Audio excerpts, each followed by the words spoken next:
وبركاته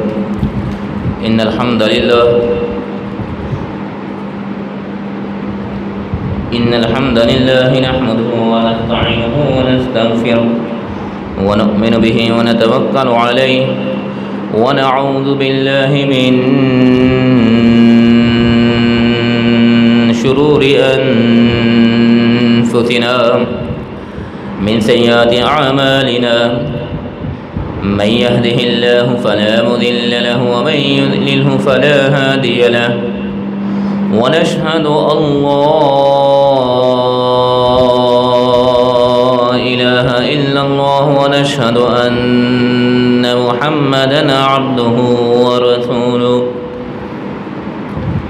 يا أيها الذين آمنوا اتقوا الله حق تقاته ولا تموتن إلا وأنتم مسلمون يا أيها الناس اتقوا ربكم الذي خلقكم من نفس واحدة وخلق منها زوجها وبث منهما رجالا كثيرا ونساء واتقوا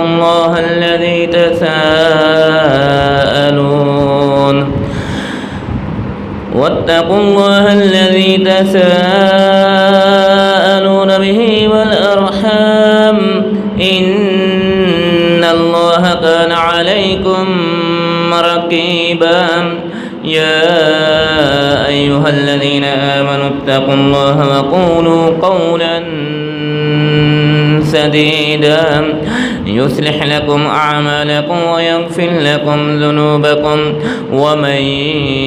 يطيع الله ورسوله فقد فاز فوزا عظيما اللهم صل على محمد وعلى آل محمد كما صليت على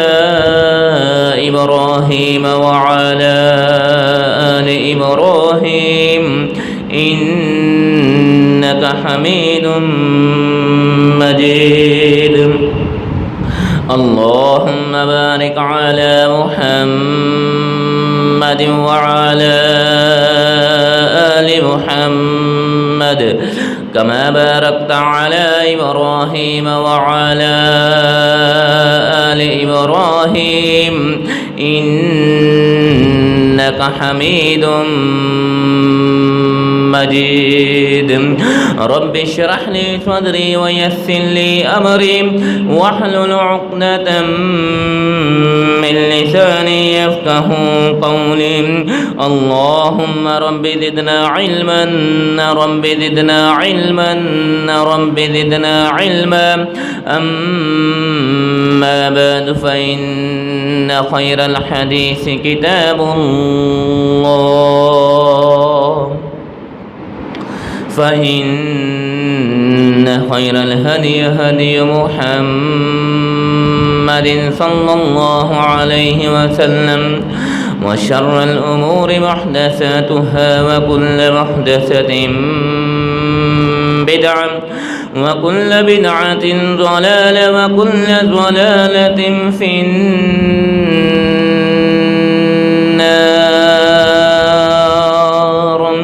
أعوذ بالله السميع العليم من الشيطان الرجيم من همزه ونفخه ونفثه بسم الله الرحمن الرحيم إن تجتنبوا كبائر ما تنهون عنه نكفر عنكم سيئاتكم وندخلكم مدخلا كريما صدق الله العظيم وصدق رسوله النبي الكريم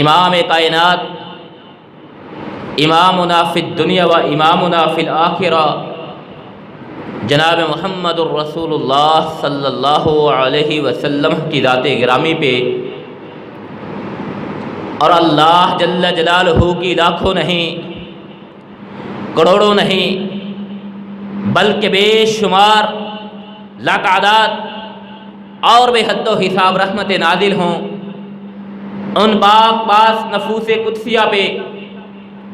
کہ جن کی شب و روز کی محنت کی بدولت آج تقریباً 1500 سال کا طویل ترین عرصہ گزرنے کے باوجود بھی اللہ کا دین ہمارے درمیان بالکل صحیح و سالم اور بے عیب موجود ہے۔ وہ پاک پاس نفوس قدسیہ صاحب شرع صلی اللہ علیہ وسلم کے شاگرد حضرات صحابہ کرام رضوان اللہ علیہم اجمعین کی پاکیزہ اور اطہر جماعت ہو، یا ان کے شاگرد تابعین اعظام ہوں، تبع تابعین ہوں، محدثین اعظام ہوں، ائمہ کرام ہوں، فقہاء اعظام ہوں، مجتہدین اسلام ہوں، محققین اسلام ہوں، منصرین اسلام ہوں، مصنفین اسلام ہوں، کاتبین اسلام ہوں، شعراء اعظام ہوں، صوفیاء اعظام ہوں، بزرگان دین ہوں، شہدائے اسلام ہوں یا مجاہدین اسلام، اے مولا کریم، اے مقلب القلوب، اے دلوں کے بھید کو جاننے والے، جس نے بھی تیرے دین حنیف کی خاطر خلوص سے نیت سے جو بھی محنت کی ہو، اس کی اس محنت و کاوش کو اپنی بارگاہ میں قبول و منظور فرماتے ہوئے ان کے لیے توشہ آخرت بنانے کے ساتھ ساتھ، ان کے لیے ذریعہ نجات بنانے کے ساتھ ساتھ ہم خاکساروں کو، ہم گناہگاروں کو، ہم سیاہکاروں کو ان کے نقشہ قدم پہ چلنے کی توفیق عطا فرما، آمین یا رب العالمین۔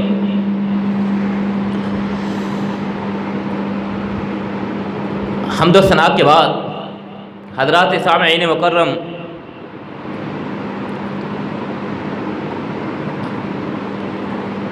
سورہ نساء کی آیت آپ نے سماعت فرمائی،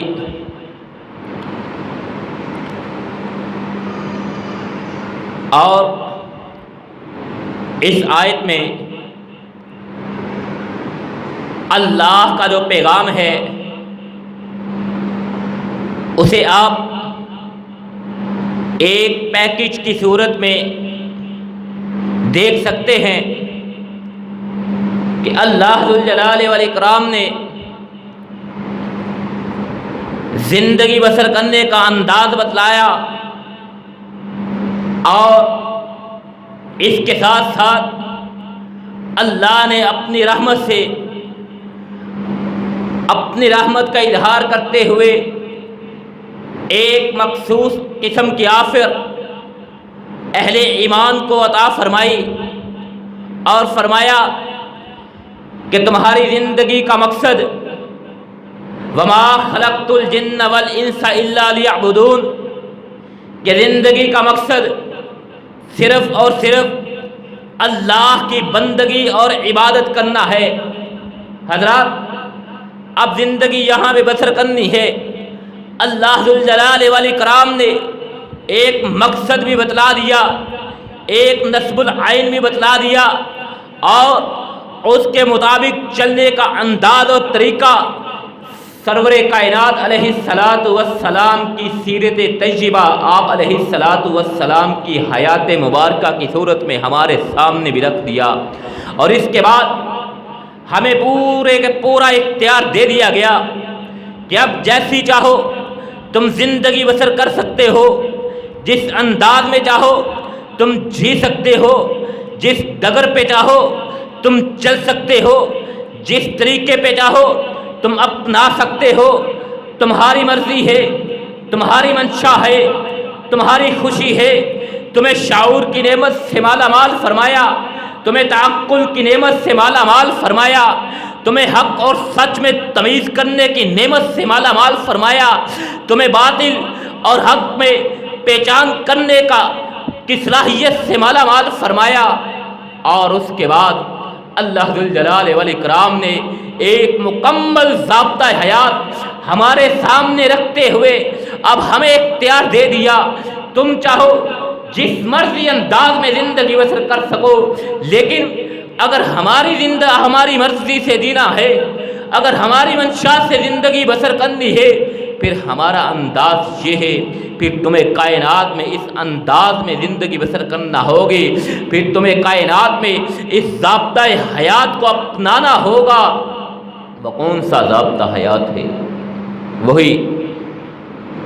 کہ الیوم اکملت لکم دینکم، الیوم اکملت لکم دینکم واتممت علیکم نعمتی ورضیت لکم الاسلام دینا۔ اللہ ذوالجلال والاکرام نے ارشاد فرمایا، اگر ہماری منشا سے زندگی بسر کرنی ہے، اگر ہماری آرزو اور خواہش سے زندگی بسر کرنی ہے،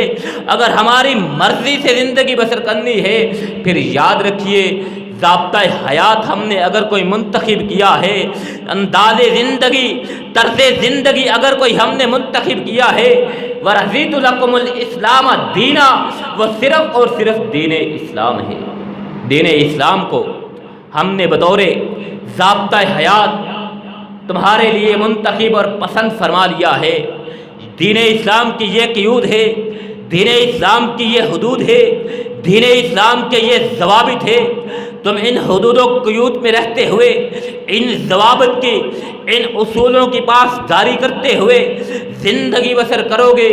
پھر اللہ ذوالجلال والاکرام کا تم سے وعدہ ہے، تمہیں ایسی بہشتوں میں داخل فرمایا جائے گا،